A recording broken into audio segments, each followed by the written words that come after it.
নমস্কার।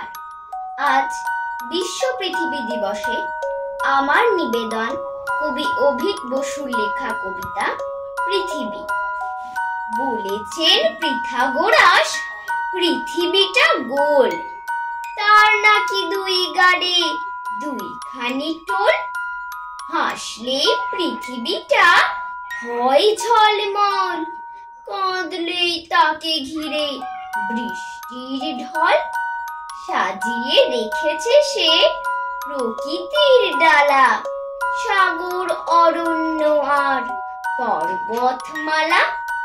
হানাহানি কাটাকাটি গুলি বিনিময়, পৃথিবী মধুর হোক হোক চিনিময়। তবুও মানুষ কেন কিসের মোহে পৃথিবীকে যায় ছেড়ে অন্য গ্রহে। গ্রহরা গ্রহতে থাক, ওরা তো কাজিন। পৃথিবীটা এক হোক, সবাই স্বাধীন। ধন্যবাদ।